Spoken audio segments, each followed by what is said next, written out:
Hello बच्चों, कैसे हो आप लोग। हम लोग करंट इलेक्ट्रिसिटी पढ़ रहे थे। आईसीएसई बोर्ड के लिए स्पेशली ये क्लासेस चल रही है। करंट इलेक्ट्रिसिटी में हम लोगों ने रेसिस्टेंस, रेसिस्टिविटी, कंडक्टिविटी क्या है उसके बारे में देख लिया था। रेसिस्टेंस किस पर डिपेंड करता है, रेसिस्टिविटी किस पर डिपेंड करता है, ये भी हम लोग देख लिए थे। आज हम लोग जो स्टार्ट करेंगे वो वायर के टाइप से स्टार्ट करेंगे। वायर के टाइप के कहने का मतलब है कि हम लोग जो डिफरेंट अप्लाइंसेस में या डिफरेंट जगह पर वायर का यूज़ करते हैं तो वो कौन से वायर का यूज़ करें। अभी एक्चुअली हम लोग पढ़े कि करंट, रेसिस्टेंस और क्या क्या चीज़ पढ़े, मतलब ये और चार्ज पढ़े। तो करंट इज़ लाइक आई, ठीक है। तो इन सब चीज़ के बारे में पढ़े। इसका यूज़ कहाँ है हमारे डेली लाइफ में, हम लोग जो यूज़ करते हैं अपने डेली लाइफ में, ठीक है। जैसे अभी लाइट ऑन किए, स्विच ऑन किया तो बल्ब जल गया, तो ये क्या है, ये सारा चीज़ ड्यू टू करंट है, ड्यू टू चार्ज है ना। तो हमारे डेली लाइफ में इन सब चीज़ों का यूज़ आता है। तो सबसे पहले क्या है कि हम लोग ये देखे थे ओम्स लॉ से कि V is equal to I R, कि जितना वोल्टेज होगा उतना करंट होगा। R इज़ रेसिस्टेंस, जितना अच्छा आप वायर का मटेरियल यूज़ करोगे, क्यों, क्योंकि रेसिस्टेंस किस पर डिपेंड कर रहा था, मटेरियल पर भी डिपेंड कर रहा था।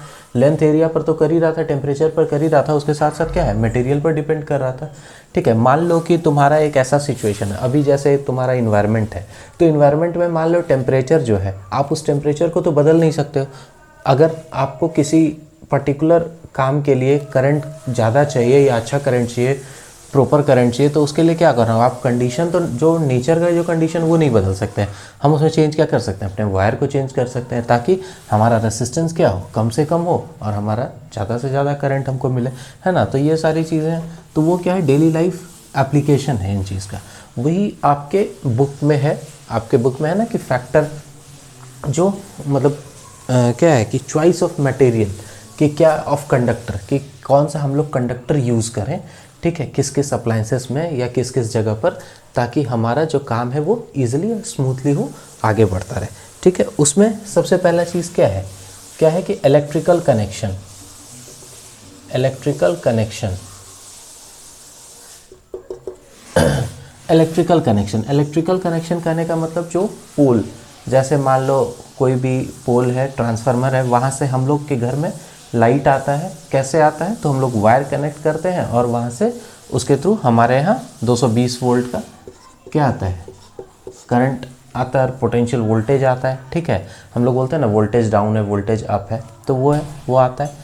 और दूसरी चीज़ कि घर में हमारे भी वायरिंग होता है, तो वायरिंग होता है तो क्या होगा, उसी के थ्रू करंट पास होता है, उस वायर के थ्रू, ठीक है। तो ये जो कनेक्शन कर रहे हैं, ये कैसा कनेक्शन, इलेक्ट्रिकल, क्यों, क्योंकि करंट वगैरह पास हो रहा है, तो इलेक्ट्रिसिटी, चार्ज, इलेक्ट्रॉन, तो that is why it is known as electrical connection. तो इलेक्ट्रिकल कनेक्शन हम लोग कैसा करें, किस मटेरियल के वायर से करें बेसिकली, ताकि हमारा जो है करंट जो है वो ज़्यादा से ज़्यादा फ्लो करे, हमारा रेसिस्टेंस उसमें कम से कम हो। तो उसके लिए हम लोग कॉपर और एल्युमिनियम वायर यूज़ करते हैं, Cu और Al, एल्युमिनियम वायर, ठीक है। ये क्या है, इसका जो क्या होता है, हम लोग बोलेंगे कि ये वायर जो है, ये रेसिस्टेंस इनका लो होता है। इसका रेसिस्टेंस क्या होता है, लो, क्यों, क्योंकि इसका रेसिस्टिविटी क्या होता है, लो। मतलब इसका कहो कि मटेरियल जो है वो अच्छा होता है। अच्छा मतलब फेवरेबल होता है, फेवरेबल होगा for the flow of current, favourable होगा फ्लो ऑफ करंट। कैसे फेवरेबल होगा, how this is favourable for the flow of current, तो इसमें फ्री जो इलेक्ट्रॉन्स हैं वो क्या होंगे, ज़्यादा होंगे, फ्री इलेक्ट्रॉन्स ज़्यादा होंगे, तभी ना वो ज़्यादा इलेक्ट्रॉन होगा तो चार्ज फ्लो करेगा, तो करंट उसके अपोजिट फ्लो करेगा। और हम लोग कह सकते हैं पॉजिटिव आयंस जो है वो क्या होंगे, इसके रिस्पेक्टिव में कम होंगे। तो कहने का मतलब अगर आपको ये क्वेश्चन पूछे बोर्ड में कि बताओ हम लोग इलेक्ट्रिकल कनेक्शन में, if they will not ask you और दैट कि in which kind of material we should use as wire, तो अगर ये पूछा तो ये आप डायरेक्ट बोलोगे कि कॉपर और एल्युमिनियम। ये 1 मार्क्स के ऑब्जेक्टिव में पूछा जा सकता है, लेकिन इसको 2 मार्क्स का जो क्वेश्चन आता है उसमें भी ये पूछ सकते हैं कि हम लोग इलेक्ट्रिकल कनेक्शन में जो जनरली नॉर्मली कॉपर और एल्युमिनियम वायर यूज़ करते हैं, what is the reason behind it. तो आप बोलोगे कि we use aluminium and copper wire, ठीक है, in our house in for electrical connection because the resistivity of these two wires are less, resistivity less, hence resistance is also less, and the reason behind the less behind low resistivity is that these wire have more free electrons, and we know that free electrons are responsible for the movement of current, ठीक है। तो ये इसका reason है, ठीक है। तो आपको 2 चीज़ इसमें याद रखना है कि कौन कौन सा वायर और उसका रीज़न क्या है कि क्यों उस वायर का रेसिस्टिविटी कम है। ऐसा में दूसरा क्वेश्चन, सेकेंड चीज़ इसमें और क्या है आपके बुक में कि रेसिस्टेंस वायर हम लोग कौन सा यूज़ करते हैं, रेसिस्टेंस वायर कौन सा, रेसिस्टेंस वायर कौन सा यूज़ करेंगे। तो रेसिस्टेंस वायर किसके लिए यूज़ करेंगे, मतलब नाम है ना रेसिस्टेंस वायर, मतलब हमको ऐसा वायर चाहिए जिसका रेसिस्टेंस क्या हो, हाई हो। अब देखो समझो कि ये क्या है, आप जाओगे इस तरह का आपको दिखेगा मार्केट में, अगर आप जाके बोलोगे हमको एक रेसिस्टर दीजिए तो इस तरह का रहता है, ऐसे ऐसे करके इस तरह का, ये क्या है, रेसिस्टर है, ठीक है। तो इसका यूज़ क्यों होता है रेसिस्टर का, मान लो कोई एक आपका अप्लाइंसेस है, एक मोबाइल फ़ोन है, मोबाइल फ़ोन को जब आप चार्ज में लगाते हो तो 220 वोल्ट जो हमारे बोर्ड में कनेक्शन होता है उससे इसमें पास हो रहा है। लेकिन मान लो कोई एक ऐसा डिवाइस होगा, इसमें चिप होगा जिसको कि करंट की आवश्यकता है, वोल्टेज की आवश्यकता है, लेकिन वो इतने वोल्टेज की आवश्यकता नहीं है, उसको कम वोल्टेज या करंट चाहिए। तो क्या करते हैं हम लोग, यहाँ एक रेसिस्टर का यूज़ करते हैं। ये जो रेसिस्टर है ना, ये इसलिए यूज़ आता है ताकि उसको थोड़ा सा पावर जो है उसका पहले ही कंज्यूम हो जाए और कम हम लोग को इसमें इलेक्ट्रिसिटी या करंट फ्लो करे, है ना। तो इसलिए हम लोग इसको यूज़ करते हैं, इसका भी यूज़ होता है ऐसा। तो आपको पूछेगा कि रेसिस्टेंस वायर जो है या स्टैंडर्ड रेसिस्टेंस जिसको बोलते हैं, इसमें हम लोग किसको यूज़ करते हैं, तो मैग्नेनिन क्या है आपके बुक में होगा, ये आप देख भी लोगे। और दूसरा चीज़ क्या है आपका क्या है, कॉन्स्टेंटन जिसको बोलते हैं हम लोग, कॉन्स्टेंटन, ठीक है। इसको हम लोग यूज़ करते हैं जब हम लोग को हाई रेसिस्टेंस मिलना होगा, ठीक है। कोई दिक्कत, इसका जो है ना टेम्परेचर के साथ ये इसका जो रेसिस्टेंस है वो चेंज नहीं करता है, ठीक है, ये वायर्स का, इसलिए हम लोग नॉर्मली इसी के मटेरियल को यूज़ करते हैं, ठीक है। दूसरा चीज़ ये भी है कि अगर पूछेगा कि हम लोग किसी ऐसे जगह पर अप्लाइंसेस में हमको ऐसा वायर लगाना है या ऐसी चीज़ें लगानी है जिसका रेसिस्टेंस हाई हो, तो आप बताओ कि कैसा वायर लोगे। तो आप क्या बोलोगे, ऐसा वायर जिसमें फ्री इलेक्ट्रॉन्स क्या होगा, कम होगा, तभी तो वो ज़्यादा करंट फ्लो नहीं करने देगा, ठीक है। उसके बाद फ्यूज़ वायर, ये बहुत कॉमन क्वेश्चन है कि फ्यूज़ वायर हम लोग क्या यूज़ करते हैं। आपके घर में जो फ्यूज़ होता है ये लगाते क्यों है फ्यूज़, सबसे पहले फॉर सेफ्टी, किसके लिए लगाते हैं, सेफ्टी। आपके जो घर में है, ठीक है, 220 वोल्ट पर सारा आपका अप्लाइंसेस काम कर रहा है आपके घर में, ठीक है। आपने मोबाइल फ़ोन चार्ज में लगाया हुआ है बोर्ड से और ये 220 वोल्ट का इसमें पोटेंशियल आ रहा है और ये आपका मोबाइल चार्ज हो रहा है। लेकिन मान लो ऐसा ऑल ऑफ सडन कुछ फॉल्ट हो जाए और आपके घर में अचानक से 420 वोल्ट आ जाए पोटेंशियल, या करंट जो है वो ज़्यादा इंक्रीज़ कर जाए, करंट बहुत ज़्यादा इंक्रीज़ कर जाए, तो क्या होगा, आपका जो मोबाइल है वो तो बना है 220 वोल्ट के लिए, ठीक है। तो ये क्या होगा, जब 440 वोल्ट होगा तो ये तो ख़राब हो जाएगा, आपका मोबाइल, आपके अप्लाइंसेस ख़राब हो जाएंगे। तो उससे बचने के लिए हम लोग क्या करते हैं, एक फ्यूज़ लगाते हैं घर में, ऐसे करके आप देखोगे ऐसे लिखा रहता है इसमें फ्यूज़ लगाते हैं। क्यों फ्यूज़ लगाते हैं कि जैसे ही आपके सर्किट में ज़्यादा करंट आया, इस वायर में क्या हुआ, करंट फ्लो करेगा, तो ये वायर इस तरह का होता है कि ये हीट हो जाता है, ये क्या हो जाता है, हीट हो जाता है, और हीट होने के बाद ये टूट जाता है, ब्रेक कर जाता है।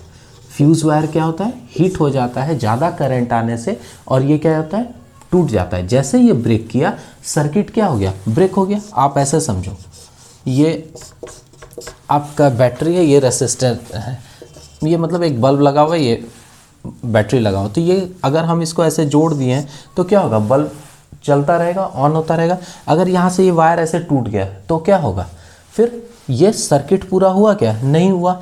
इसलिए यहाँ से करंट फ्लो करेगा, नहीं करेगा फ्लो, तो इस पर कोई खतरा नहीं होगा। सिमिलरली यहाँ पर है, जो मोबाइल फ़ोन जो है उस तक आपके करंट या पोटेंशियल पहुँचेगा ही नहीं, करंट पहुँचेगा ही नहीं। क्यों? क्योंकि फ्यूज़ वायर पहले ही हीट होके ब्रेक हो चुका है, यहाँ से ब्रेक हो चुका है, तो सर्किट क्या हो गया, टूट गया। सर्किट टूट गया तो हमारा अप्लायंसेस क्या हो गया, सेफ रहा। तो why we use fuse wire, why use, पहला चीज़ कि fuse in our houses to keep our appliances safe. And how it works, तो फ्यूज़ वायर हम लोग यूज़ करते हैं, उसका जो है मेल्टिंग पॉइंट बहुत कम होता है। बेसिकली एलॉय यूज़ करते हैं, किसका, लेड और टीन को क्या बोलते हैं, जो भी है लेड और टीन, इसको हम लोग इसका क्या करते हैं, एलॉय यूज़ करते हैं क्या, एज फ्यूज़ वायर। क्यों? Because the melting point of the alloy of lead and tin is less. इसका मेल्टिंग पॉइंट क्या होता है, इस एलॉय का कम होता है। मेल्टिंग पॉइंट कम होने के कारण जब ज़्यादा टेम्परेचर, ज़्यादा करंट आएगा, वो क्या होगा, मेल्ट कर जाएगा और सर्किट क्या हो जाएगा, ब्रेक हो जाएगा। तो हमारा अप्लायंसेस क्या है, सेफ रहेगा।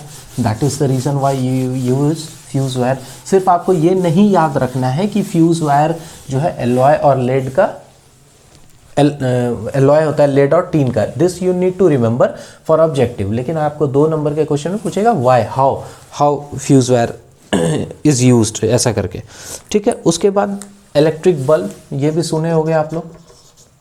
इलेक्ट्रिक बल्ब ये जो इस तरह से रहता है, ऐसे करके घर में, इसमें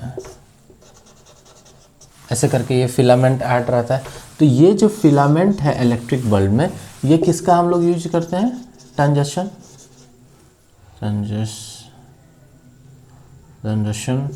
ठीक है, देख लेना स्पेलिंग, ठीक है। इसका क्या है, टंजक्शन, हम लोग TUNGSTEN, ठीक है, टंजक्शन। ये टंजक्शन हम लोग यूज़ करते हैं क्या, as a filament of electric bulb. क्योंकि इसका रेसिस्टेंस क्या होता है, हाई होता है। टंजक्शन का ये जो मटेरियल है, इसका रेसिस्टेंस क्या होता है, हाई। फिर वही कि रेसिस्टेंस क्यों हाई, क्योंकि इलेक्ट्रॉन्स जो है, फ्री इलेक्ट्रॉन्स कम होंगे, इसलिए, ठीक है। तो रेसिस्टेंस हाई होने से क्या होगा, जब इससे करंट पास करेगा, आप देखना कोई भी अप्लायंसेस, कभी कभी आप देखते हो कोई भी वायर को आप छुओगे घर में, कभी वो बहुत ज़्यादा हीट आपको होगा, मतलब गर्म होगा। जैसे आयरन है, आयरन में भी क्या होता है, आयरन जो हम लोग यूज़ करते हैं, कपड़ा जो क्लोथ्स है उसको प्रेस करने के लिए, उसमें भी क्या है, उसमें ऐसे मटेरियल्स, ऐसे वायर्स लगे हैं, जब इसमें करंट पास कराते हैं तो ये क्या हो जाता है, हीट हो जाता है। क्यों? क्योंकि इसका रेसिस्टेंस बहुत ज़्यादा है। आप ऐसे सोचो कि जब एरोप्लेन क्रैश करता है तो उसमें आग क्यों लग जाता है, बिकॉज ऑफ फ्रिक्शन। फ्रिक्शन क्या करता है, आपका जो मूवमेंट है उसके अपोजिट डायरेक्शन में आपको धकेलता है, मतलब रोकने की कोशिश करता है। तो आपके मूवमेंट को जब भी रोकेगा, कोई चीज़ दो चीज़ टकराएगा, तो वहाँ पर क्या होगा, हीट जनरेट होता है अचानक से। जब एरोप्लेन क्रैश करता है तो हीट जनरेट होता है, ठीक है, इसलिए उसमें आग लग जाता है। उसी तरह जब वायर में रेसिस्टेंस हाई रहेगा, मतलब आपका करंट आगे बढ़ना चाह रहा है और उसको रेसिस्टेंस क्या हो रहा है, रोक रहा है, पीछे की तरफ धकेल रहा है, मतलब ऑब्स्टिकल पैदा कर रहा है, तो वो क्या होगा, हीट हो जाएगा। तो आयरन भी इसी प्रिंसिपल पर काम करता है, और वही बल्ब है यहाँ पर। टंजक्शन जो है, because tungsten, the resistance of tungsten is so high, तो when the current flows through the electric bulb, ये बहुत गर्म हो जाता है और ये क्या करता है, हमें रोशनी प्रोवाइड करता है। तो इलेक्ट्रिक वायर बल्ब में हम लोग क्या यूज़ करते थे, टंजक्शन वायर। क्यों? क्योंकि इसका रेसिस्टेंस हाई होता है। रेसिस्टेंस हाई होने से क्या होगा, रेसिस्टेंस हाई होने से जब करंट पास करेगा, ये गर्म हो जाएगा और हमें रोशनी प्रोवाइड करता है, ठीक है। हाई रेसिस्टेंस के हाई मेल्टिंग पॉइंट, सॉरी इसको कहो हाई मेल्टिंग पॉइंट, या रेसिस्टेंस भी कह सकते हैं, ठीक है। मेल्टिंग पॉइंट इसका क्या होगा, हाई होगा, ठीक है। ये है किसके बारे में, इलेक्ट्रिक बल्ब। और उसके बाद हीटिंग एलिमेंट इन कंप्लायंसेस, जैसे अभी मैंने आपको बताया आयरन है, हीटर है, निक्रोम वायर यूज़ करते हैं हीटर में, ठीक है ना। तो क्यों यूज़ करते हैं इसका रेसिस्टिविटी हाई है, रेसिस्टेंस हाई है, अभी मैंने बता ही दिया। हीटर में भी, आयरन में जिस टाइप का है। तो निक्रोम वायर, आप ये याद रखना है कि कौन सा वायर यूज़ करते हैं, तो निक्रोम, ठीक है। 2 चीज़ है इस, जो अभी मैंने हम लोग पढ़े, इसमें 2 क्वेश्चन है। सबसे पहला क्वेश्चन कि ऑब्जेक्टिव में आएगा कि क्या यूज़ करते हैं, जैसे हीटर में निक्रोम अगर आपको पूछेगा बल्ब में तो कौन सा, टंजक्शन। फ्यूज़ वायर में हम लोग यूज़ करते हैं कैसे वायर को, जिसका मेल्टिंग पॉइंट कम हो, ठीक है। और एक सबसे स्टार्टिंग में हम लोग पढ़े थे क्या कि इलेक्ट्रिकल कनेक्शन में कैसे वायर को, किस मटेरियल के वायर को, तो एल्युमिनियम और कॉपर को यूज़ करेंगे, ठीक है। और अगर इसमें ये लिखने दे दे कि हाउ, तो फिर वही है कि less number of free electrons and high number of free electrons, यही फंडा है, ठीक है। तो ये हो गया क्या हमारा कंसेप्ट। इसके बाद जो आपके बुक में कंसेप्ट है वो है क्या, सुपर कंडक्टर। ये नॉर्मली पॉसिबल होता नहीं है, ये बहुत आइडियल सिचुएशन है जहाँ पर हम लोग का सुपर कंडक्टर देखे, हम लोग अभी यूज़ उसको प्रॉपरली जनरली कर नहीं पा रहे हैं, ठीक है। ऐसा होता नहीं है जनरली, लेकिन कंसेप्ट तो है। तो हम लोग को पढ़ना है कि ये है क्या सुपर कंडक्टर। तो नाम से ही पता चला कंडक्टर क्या होता है, जो इलेक्ट्रिसिटी को पास करे, मतलब करंट को फ्लो करने दे, तो इसका रेसिस्टेंस क्या होता है, कंडक्टर का कम होता है। तो अब सुपर लग गया तो रेसिस्टेंस क्या होगा, वेरी वेरी लो। ऐसा सब्सटेंस जो अपने से अलाउ करेगा passage of electricity through it, that is known as conductor, and the substance which allows almost मतलब 100% current through it without any restriction, without any resistance is known as super conductor, ठीक है। तो ये क्या है, कुछ substance है जैसे टीन, लेड, ये क्या है, इनका जो रेसिस्टेंस है वो क्या है, लगभग 0 होता है, इज नियर अबाउट 0। कब, हमेशा नहीं, कब होता है, एट सर्टेन टेम्परेचर। कौन सा certain temperature, at very low temperature. जब टेम्परेचर बहुत कम होगा, बहुत बहुत कम होगा, तो कुछ ऐसे सब्सटेंस हैं, हमारे ऐसे एलिमेंट्स हैं जिनका रेसिस्टेंस जो है वो क्या हो जाता है, नियर अबाउट 0 हो जाता है। रेसिस्टेंस 0 हो जाएगा तो इलेक्ट्रिसिटी ईजिली पास करेगा, करंट ईजिली पास करेगा, तो वैसे सब्सटेंस को हम लोग क्या बोलते हैं, सुपर कंडक्टर, ठीक है। आगे समझ में। अब आपको पूछ देगा कि कितने पे कितना, आपका एग्जांपल दिया हुआ है जैसे मरकरी Hg, ये कह रहा है कि 4.2 केल्विन से कम अगर टेम्परेचर हो जाएगा तो ये मरकरी जो है Hg जो है वो क्या हो जाएगा, सुपर कंडक्टर बन जाएगा। उसी तरह लेड 7.25 के से कम हो जाएगा तो लेड क्या है, सुपर कंडक्टर हो जाएगा, ठीक है। तो ये डिफिनेशन आपको याद रखना है कि व्हाट इज सुपर कंडक्टर। तो superconductor is a substance whose resistance is near about 0 at very low temperature, not on normal temperature and condition, at very low temperature, या substance who has very resistance about 0 at very low temperature are known as superconductors. Examples are tin, lead, ऐसे करके लिख देना है, ठीक है। आगे समझिए। तो ये क्या है, सुपर कंडक्टर। इसके बाद क्या है आपके बुक में, इसका तो एग्जाम्पल है, हाँ क्वेश्चंस है। अब हम लोग क्वेश्चंस पे चलते हैं। देखो सबसे पहला आपके बुक में एक एग्जाम्पल दिया हुआ है, इसको ये ए बी, ये वी है, ये आई है, इसको समझना है, कंफ्यूज नहीं होना है। इसमें सबसे पहले तो पूछ रहा है कि ओमिक कंडक्टर कौन कौन सा है। तो देखो क्या पूछ रहा है, एग्जाम्पल 1, पढ़ने से ज़्यादा जो है क्वेश्चंस हम लगा पा रहे हैं, मतलब सिर्फ थ्योरी पढ़ लेने से नहीं होगा। अल्टीमेटली एग्जाम में आप सही करके आ रहे हो कि नहीं, this should be your aim, कि वो हमको करना है। तो पूछ रहा है क्या इसमें कि ओमिक रेसिस्टर कंडक्टर कौन कौन सा है। ओमिक मतलब जो ओम्स लॉ को फॉलो करता है। तो ओम्स लॉ को फॉलो करने का मतलब क्या, V = IR हो, मतलब Y = mx, straight line passing through origin, मतलब स्ट्रेट लाइन जो होता है वो ग्राफ होता है किसका, ओम्स लॉ का। तो ये भी स्ट्रेट लाइन है, ये भी स्ट्रेट लाइन है, VI का ग्राफ जो है वो क्या है, स्ट्रेट लाइन है। तो इसका मतलब दोनों ही क्या है, ओमिक है। सबसे पहला चीज़, अगर ये ऐसे टेढ़ा मेढ़ा होगा ना, ऐसे होगा ऐसे होगा, तो ये इसका मतलब ये ओम्स लॉ को फॉलो नहीं कर रहा है। अगर कोई भी कंडक्टर आपको दिया, आपको पूछ लेगा, ऐसे करके दे देगा कि ये ऐसे करके है, बताइए ये ओम्स लॉ को फॉलो करता है या नहीं, तो आप क्या बोलोगे, नहीं। ओम्स लॉ को अगर कुछ भी फॉलो करेगा तो वो स्ट्रेट लाइन में होगा ग्राफ। VI का ग्राफ जब भी है वो स्ट्रेट लाइन में होगा, ठीक है, क्लियर। अब चलो इस पर आओ, ये तो समझ गए ओमिक रेसिस्टेंस। अब आपको पूछता है कि बताइए रेसिस्टेंस किसका ज़्यादा है, ठीक है। ये इसका रेसिस्टेंस ऑफ A और रेसिस्टेंस ऑफ V, इस दोनों में कौन सा किसका ज़्यादा है रेसिस्टेंस। ऐसे करके आपको पूछ देगा। अब आपको ये समझना है, जैसे आपको बुक में दिया हुआ है कि more steeper resistance is less. Steeper कौन सा है? ये जितना ज़्यादा स्टीप होगा उसका रेसिस्टेंस उतना ही क्या होगा? कम होगा। तो रेसिस्टेंस इस जगह पर क्या है? Resistance of A, resistance of B is more than resistance of A because this is more steeper. ठीक है, आज समझ में कोई दिक्कत है ना? लेकिन एग्जाम में जाओगे तो कंफ्यूज हो जाओगे, भूल जाओगे, ये सब चुप भूल जाओ। स्टीपर फलना ढिनका उतना हमको नहीं जानना है। अगर आपको ऐसे क्वेश्चन दे देगा एग्जाम में, ऐसे ऐसे ऐसे दे दिया ए बी सी, अब बताओ इसमें कौन सा है, तो क्या बोलोगे? बोलेगा कि किसका किससे रेसिस्टेंस ज़्यादा है या कम है। तो कैसे सिंपल एकदम, जो हम लोग सिंपल देहाती भाषा में समझेंगे वो इस तरह से कि V इज इक्वल टू क्या होता है? आई आर होता है। और हम लोग ओम्स लॉ क्या पढ़े हैं कि I is directly proportional to V। मतलब सिंपल कि जितना भैया बड़ा बैटरी हमको दोगे, जितना खाना दोगे उतना दौड़ेंगे, जितना बड़ा बैटरी लगाओगे उतना ज़्यादा करंट फ्लो करेगा। सिंपल। अब यहाँ पर आप समझो, ये मान लो ओरिजिन 0 1 2 3 4 5, ये 1 2 3 4 ऐसे ही होगा। अब देखो यहाँ, अगर ये ऐसे यहाँ तक खींच लो, अगर ये voltage V is equal to 1 है तो यहाँ पर करंट किस, देखो करंट कहाँ है? इधर करंट है। अगर इस जगह पर हम खड़े हैं तो B में कहाँ पर आएंगे? यहाँ पर।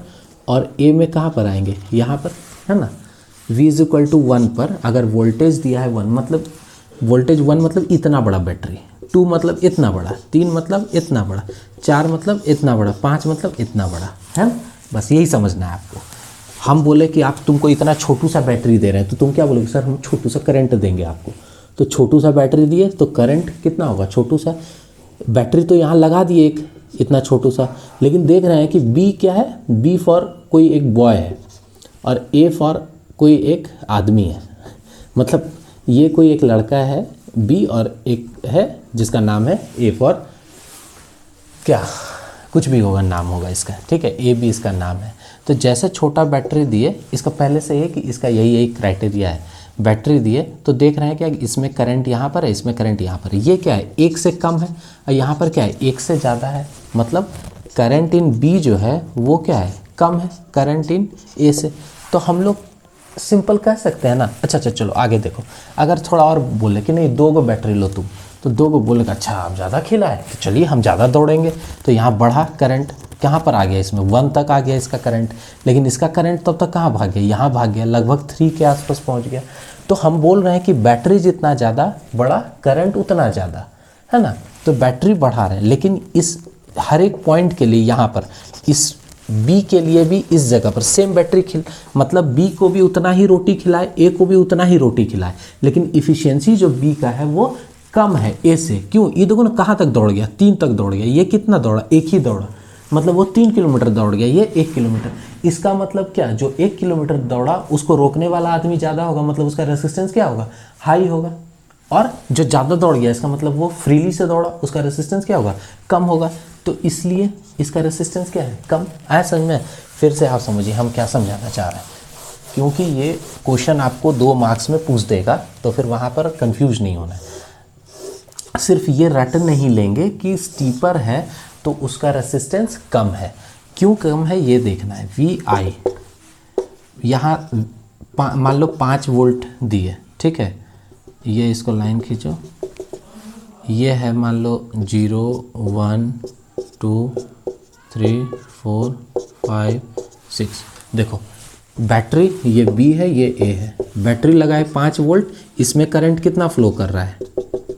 2 एम्पियर, लेकिन इस जगह पर करंट कितना फ्लो कर रहा है? 5 एम्पियर। मतलब 5 वोल्ट का ही बैटरी लगाए तो B लड़का जो है 2 एम्पियर, मतलब B वाला जो कंडक्टर इसमें 2 एम्पियर ही करंट फ्लो किया और एक कंडक्टर में 5 एम्पियर करंट फ्लो किया। इसका मतलब इसमें करंट ज़्यादा है। करंट ज़्यादा रहने का मतलब क्या? रेसिस्टेंस कम होगा। इसका करंट कम है, इसका मतलब रेसिस्टेंस क्या होगा? ज़्यादा। तो हम ऐसे कह सकते हैं कि resistance of A is less than resistance of B। आया समझ में? कोई दिक्कत? तो ये मैं आपको इसलिए इस तरह से बता रहा हूँ कि आप सिर्फ ये मत रट लेना कि स्टीपर होगा ये या स्लोप लो, उतना ज़्यादा दिमाग नहीं लगाना है कि इतना 1 बाय स्लोप होता है, रिवर्स ऑफ स्लोप, उतना नहीं, सिंपल एकदम देख के हम इसको बता सकते हैं कि वोल्टेज और रेसिस्टेंस इस तरह से। ठीक है, होप क्लियर हो गया होगा। चलो आगे बढ़ते हैं। उसके बाद नेक्स्ट एग्जाम्पल वगैरह क्या है आपके बुक में। एक सेकंड मैं टैब इधर ऑन कर दूँ। हाँ, उसके बाद ये वाला एग्जाम्पल सेकंड है। ठीक है, ये वाला है ना, ये कि ओमिक नॉन ओमिक, तो मैंने अभी बता दिया। कोई भी ओम्स लॉ का जो रिलेशन है वी और आई का ग्राफ, वो हमेशा स्ट्रेट लाइन होता है पासिंग थ्रू ओरिजिन। उसके बाद थर्ड क्वेश्चन, थर्ड एग्जांपल देखो क्या कह रहा है कि calculate the potential difference required across a conductor of resistance. जब भी आप क्वेश्चन को पढ़ो ना, मान लो जैसे हम आए कि रेसिस्टेंस 5 ओम, तो आप इसको लिख लो R = 5 ओम। कुछ और ज़्यादा एक बार में समझने की कोशिश नहीं करना है। To pass a current of 1.5 ampere. देखो न्यूमेरिकल आपको कैसे बनाना है मैं आपको बता रहा हूँ। कोई भी क्वेश्चन है, जैसे हम लोग ये थर्ड वाला जो एग्जांपल है आपका, ठीक है, ये एग्जांपल जो थर्ड वाला देख रहे हैं, calculate the potential difference required across a conductor of resistance 5 ohm to pass a current of 1.5 ampere through it. तो इसमें क्या है, हम लोग एक बार पहले इसको पढ़ेंगे, शुरू करेंगे, लास्ट तक पढ़ लेंगे क्वेश्चन को। ठीक है, उसके बीच बीच में जो हमको समझ में आएगा, जैसे बिना दिमाग लगाए, calculate the potential difference required across the conductor of resistance 5 ohm, मतलब रेसिस्टेंस दिया हुआ है 5 ओम, लिख लिए। To pass a current of, इतना करंट का रहा है पास। अब क्वेश्चन फिर से पढ़ेंगे कि फिर से क्या बोला, क्या कैलकुलेट द पोटेंशियल डिफरेंस, मतलब हमको V पूछ रहा है, V इज व्हाट। ठीक है, ये निकालने दे रहा है और कह रहा है कि इतना रेसिस्टेंस है, इतना करंट पास कर रहा है, तो V = क्या होता है IR, तो 1.5 × 5 7.5 वोल्ट हो गया, आंसर आ गया। ठीक है, तो एक बार में पूरा क्वेश्चन नहीं समझने का कोशिश करेंगे, एक बार शुरू से लेकर लास्ट तक क्वेश्चन को पढ़ेंगे, उसमें जो जो चीज़ दे रखा है उसको लिख लेंगे और उसके बाद क्वेश्चन पे चलेंगे कि क्या ये मांग रहा है। ठीक है, उसके बाद फोर्थ वाला देखो, फटाफट करते हैं। An electrical gadget draw current of 200 milliampere. कहा कि इलेक्ट्रिकल गैजेट है, कितना करंट ड्रॉ कर रहा है, आई दिया हुआ है कितना 200 mA। इसको एकदम ऐसे ही तुमको बनाना है, लिख लेना है। फिर बोला क्या, फ्रॉम अ बैटरी, बैटरी दिया हुआ है, मतलब V दिया हुआ है कितना 12 वोल्ट।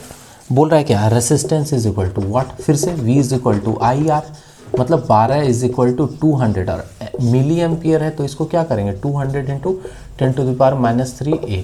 अच्छा एक चीज़ कि इसको हम लोग मिली एम्पियर क्यों लिए, क्योंकि हम लोग जो वोल्ट है ना, ये जो यूनिट है वोल्ट, ये कब है, सारे का जब SI यूनिट लिए हैं, I करंट का SI यूनिट क्या है एम्पियर, वोल्ट का SI यूनिट, पोटेंशियल डिफरेंस का SI यूनिट वोल्ट, तो सबका SI यूनिट लिए हैं। यहाँ पर ये SI यूनिट नहीं है, स्मॉल यूनिट है उसका, तो हम लोग उसको SI में कन्वर्ट करते हैं।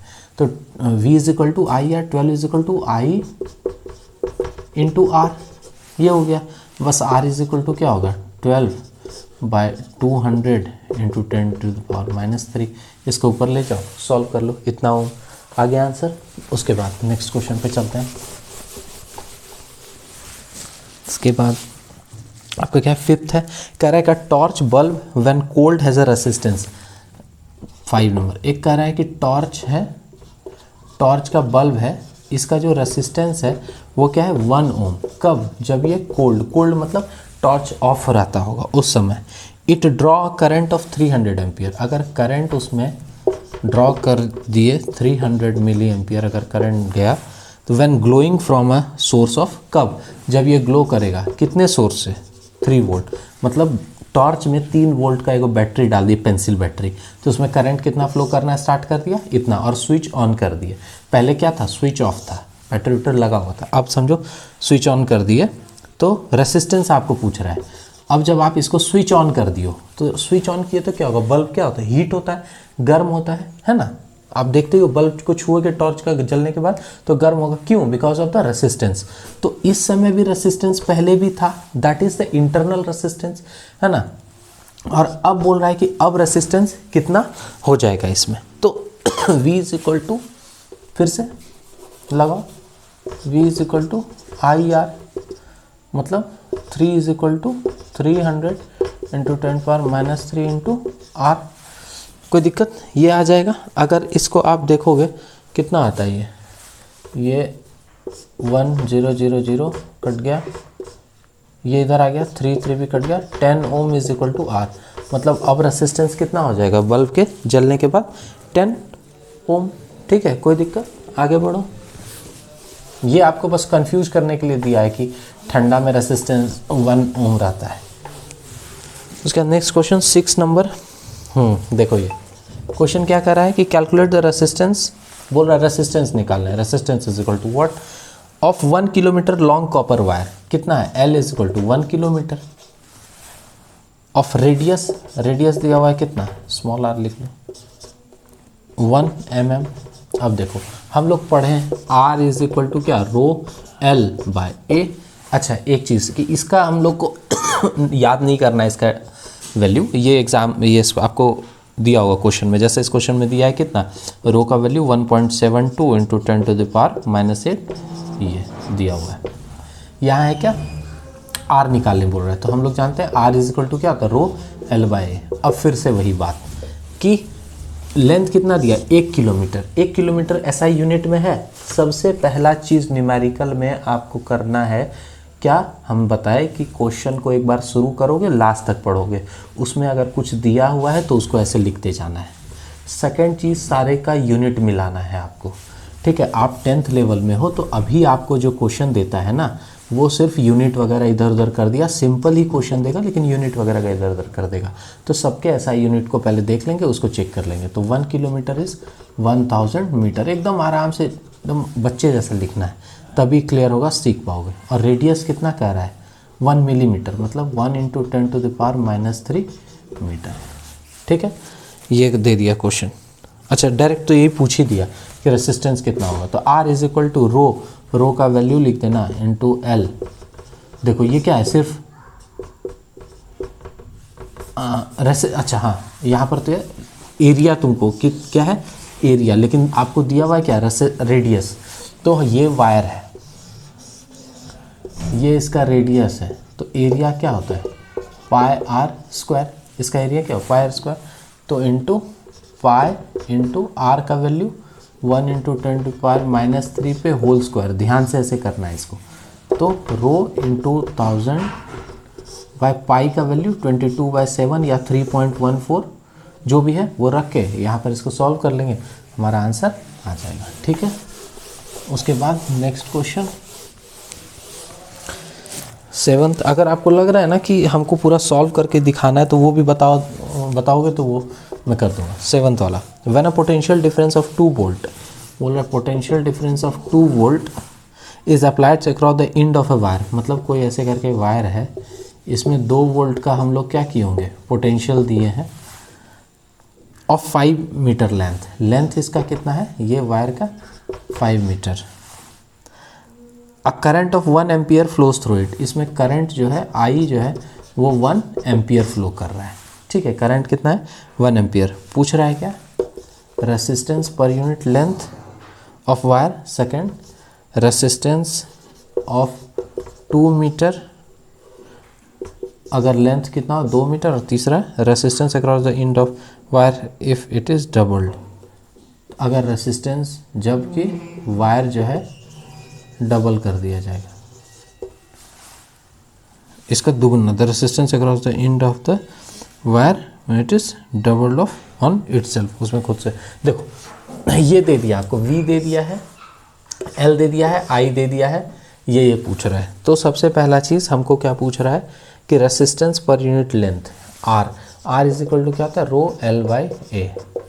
ठीक है, और दूसरी चीज़ कि R इज इक्वल टू क्या होता है, देखो ऐसे V is equal to IR। आपको V दिया हुआ है कितना, 2 वोल्ट, करंट इससे कितना पास हो रहा है, 1 एम्पियर।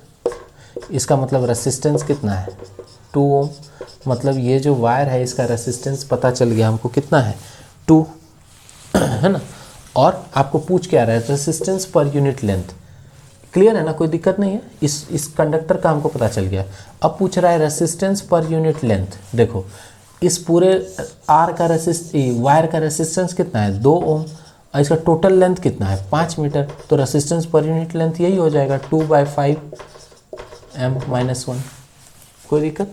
ये फर्स्ट वाला हो गया। सेकंड क्या कह रहा है, resistance of 2 metre length of wire, resistance of 2 metre length of wire, 2 metre का बोल रहा है रेसिस्टेंस। देखो पहले ऐसे समझ लो, इस पूरे वायर का जिसका लेंथ है 5 मीटर, इसका रेसिस्टेंस कितना है, हम लोग अभी निकाले ना, V इक्वल कितना है, 2 ओम, इसका 2 ओम। एक चीज़ प्रॉपर्टी होता है किसी कंडक्टर का, मतलब ऐसे होगा कि इसका 2 ओम का मतलब क्या कि हर एक इसके यूनिट में सेम रेसिस्टेंस होगा, सब को जोड़ देंगे तो कितना बन जाएगा 2 ओम। तो अगर मैं पूछूं आपको कि लेंथ है 5 मीटर, इसका रेसिस्टेंस है कितना 2 ओम, तो लेंथ अगर 2 मीटर हो जाए तो रेसिस्टेंस क्या हो जाएगा 2 × 2/5। कोई दिक्कत? रेसिस्टेंस इज 2 × 2 मतलब 4/5 कितना हो गया 0.8 कितना पूछ रहे हैं ओम, तो 2 मीटर का रेसिस्टेंस कितना हो गया 0.8। 1 मीटर का कितना हुआ होगा 0.4। सबको जोड़ दो ना, 5 मीटर है ना, तो इसको 5 बार जोड़ दो तो कितना हो, 2 पूरे कि नहीं हो गया, इसलिए समझ में आ गया। और तीसरा इसमें क्या बोल रहा है कि resistance of 2 metre resistance across the end of the wire if it is doubled of itself. अब क्या है देखो,